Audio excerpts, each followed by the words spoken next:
What's going on, beautiful people? So look, y'all, this past weekend, the Last Dance documentary that focuses on Michael Jordan and the 97-98 Chicago Bulls, their last championship run, it aired this past weekend. And let me just say this. The documentary is absolutely phenomenal. We saw the first two parts. It's a 10-part documentary, and it is off to a great, fantastic start, right? So I was so locked in. I'm in the room with my lady. She calling my name, and I'm just like focused in on the TV because I want to see what happens next, what happens after that, what happens after that. Right now, this is the only championship that I remember from the Chicago Bulls. I was 5 years old. I know a lot of y'all gonna say you lying. You weren't watching basketball at that age. But let me explain something to y'all. I'm from Chicago, Illinois, born and raised. Now, everybody that watches this channel knows that by now because I talk about it all the time, right? So, Chicago was the epicenter that was a front row seat to see the Chicago Bulls and Michael Jordan get down, the greatest show on earth at that time. I didn't understand the magnitude until now as I got older. My grandmother's house was the central point. My grandmother's house on the south side in the Wild Hunters was the central point for everybody, a lot of my family to come together and watch the Chicago Bulls play all the time in my grandmother's basement. She had the big TV, right? And so my father, my auntie, my uncles, and even people in the neighborhood would come over and watch the Bulls play. And at that time period, my father swears by Michael Jordan. He would tell me the magnitude of Mike and the Bulls, but it's like stuff he would tell me, and I'm seeing it as I'm watching the documentary. Like as violent of a city that Chicago is, or as much violence as it is here, it's a big city, but I don't want to make it seem like it's just like, oh my God, the most violent city in the world. But as much stuff going on in Chicago. When Michael Jordan and Chicago Bulls played, my father told me everybody was in the house, glued to the TV. Even the criminals, they couldn't take their eyes off Michael Jordan and the Chicago Bulls. They wanted to see what team the Bulls were going to embarrass next, what Mike was going to do next, what incredible feat he was going to accomplish, and what was going to go down, right? My grandmother's house has newspaper clippings of every Chicago Bulls championship from the Chicago Sun-Times on the walls, right? Posters, pictures of the Bulls, Michael Jordan, everything. Like, that's how big my family was into the Bulls. And I got to give respect when respect is due. I give Michael Jordan a hard time for being an absolute asshole because he was an asshole for sure. But when I say that man was a phenomenal, the aura around him, he was a phenomenal basketball player. And he changed life in Chicago as the world knew it when he came to the Bulls. Because when he came to the Bulls, when he got drafted to the Bulls were an abysmal team. We were the little brothers. I'm not a Bull, but I'm saying the Chicago Bulls nobody cared about the Bulls before then. And they were like the little brothers of the teams in Chicago. The Bears were first, then the Cubs, the White Sox, and shoot, sometimes some people might say the Blackhawks were more of a bigger name than the Bulls at that time period, right? But when Michael Jordan got drafted to the Bulls, all of that changed because a rookie was averaging 28 points a game, which is unheard of. Because back then, it wasn't as easy to score. Like everybody wasn't a 20-point scorer. It wasn't really a lot of everybody. Now you got a lot more 20-point scorers in the league now. It was hard to get a dub back then, but to average 28 as a damn rookie, huh? That's incredible, man. That is incredible. But the aura surrounding Mike was so surreal. Like, there are only two other icons bigger than Michael Jordan, in my opinion, or just as big as Michael Jordan. That would be Michael Jackson and Muhammad Ali, right? That's my guy. Like, that is the guy. Muhammad Ali is my guy. But, Mike was, they said Mike was, they got newspaper clippings. Mike bigger than the Pope. Huh? Like, people wanted to be around him. People wanted to be in the same room as Michael Jordan because he was just this iconic figure that people just couldn't explain. Larry Bird talked about him as God on a basketball court when he put up the 63 points. Mike was a phenomenal player, no lie. You know what I mean? Like, and I'm never like I always get respect when it's due. I say he was an asshole, but I always get respect when it's due for sure. Because the Chicago Bulls wouldn't be who they are, or wouldn't be the respected franchise that they are without Michael Jeffrey Jordan. But what I want to say is, I was so glad to hear Michael Jordan give Scottie Pippen the flowers that he deserved during his documentary.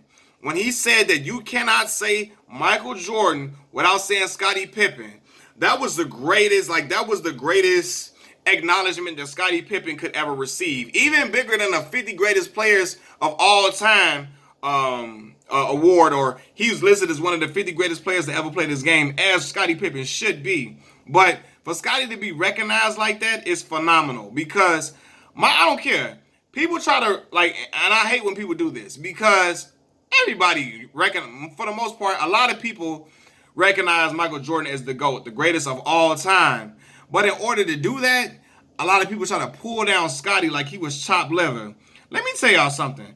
Scottie was not expendable. You couldn't put anybody in that position, and Michael, like everything would just jail how it was. Mike would have just won anyway. Listen, Mike was great.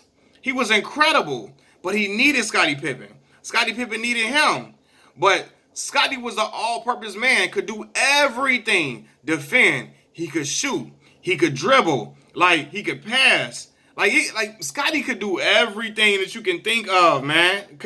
Can guard positions 1 through 5. 1 through 5 like it was nothing. Couldn't score. If he needed to score, he could score. He could lead a team like Scottie. He couldn't lead it like Michael Jordan could, of course, because Michael Jordan was probably the greatest leader we've ever seen in sports. But I mean, Scottie could do everything. Everything you can imagine, and everything that the team asked of him, and was still only getting paid. He was like the 6th best player on his team, which is absolutely ridiculous. How the hell Luke Longley? Who the hell was getting paid more than him? Luke Longley and who that? Tony Kukoc and them. Like, come on, fam, huh? Cut it out. But yeah, man, it was just like, I'm like, damn. Like, I'm just so happy to hear that, because Scottie was a bad boy.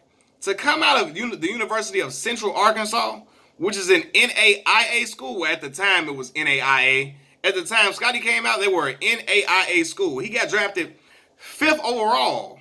Come on, fam, lottery?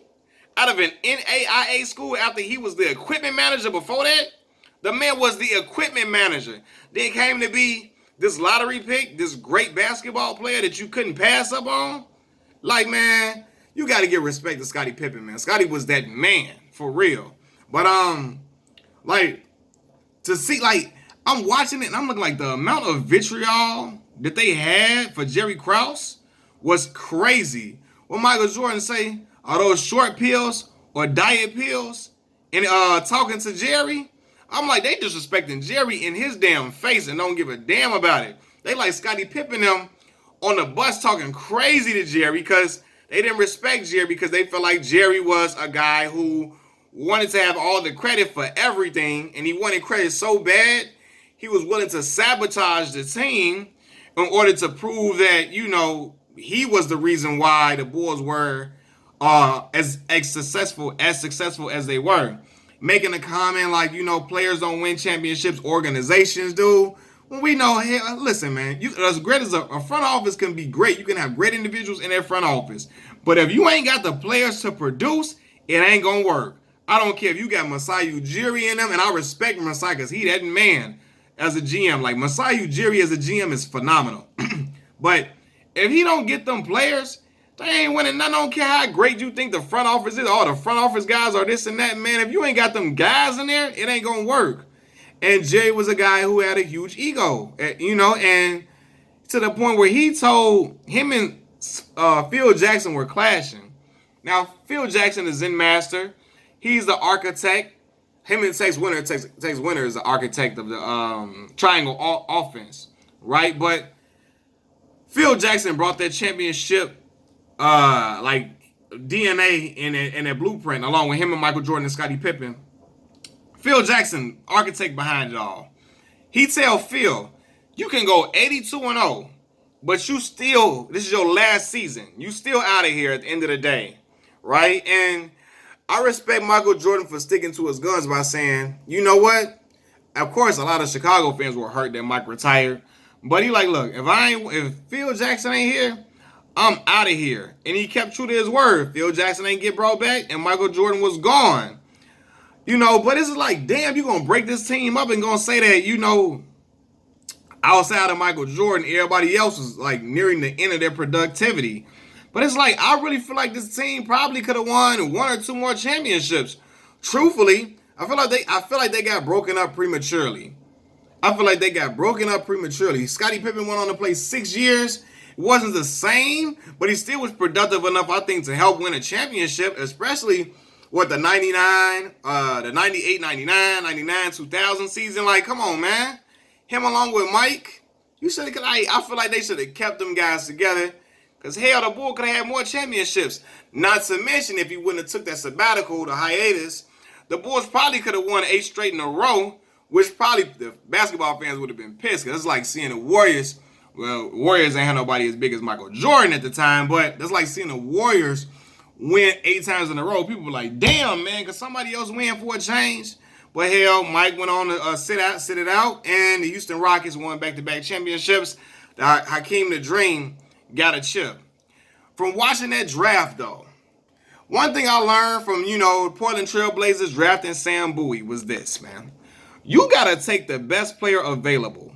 Not we already got a guy at his position, we'll get somebody else at another position type of deal. No. Draft the best player available.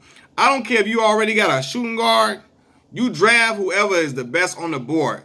Because I feel like you can make it work with 2 great players. You can figure it out. But you don't want to pass on a generational talent for somebody else that is probably not as good just because, we got somebody in his position already. And it doesn't pan out.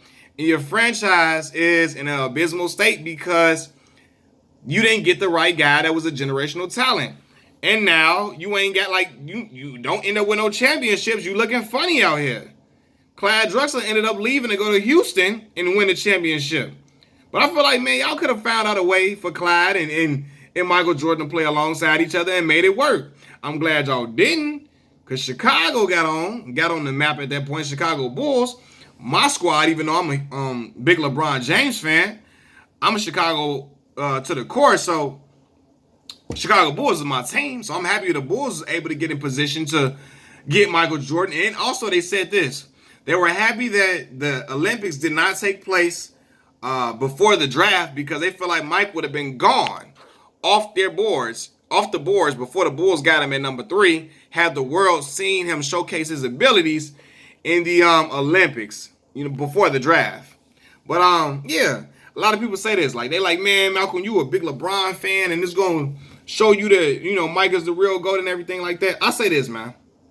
Mike is phenomenal, right? And I'm fine. I feel like Mike is the best basketball player to play the game, even though I really didn't watch him like that. And all I see is highlights or whatever. And I think seeing highlights is different than watching it real time. It's just different to me. You know what I mean? But I fool with Bron because he my era. That's my guy. He was the young boy that came in there with the old dudes, with the older guys, the older guys. He was an 18-year-old kid, and he came in and put in that work, and he put in a phenomenal show from day one. Went on to win 3 championships. Went to 9 NBA finals, which is hard to do. And, he won a championship in his hometown, which is dope. So that's my guy. But I'm always going to respect the basketball phenomenon, the basketball icon that Michael Jordan is. Even though he's an asshole, an outright asshole, people don't want to admit it because they love Mike too much. But he's an all-time great player. And he's the GOAT.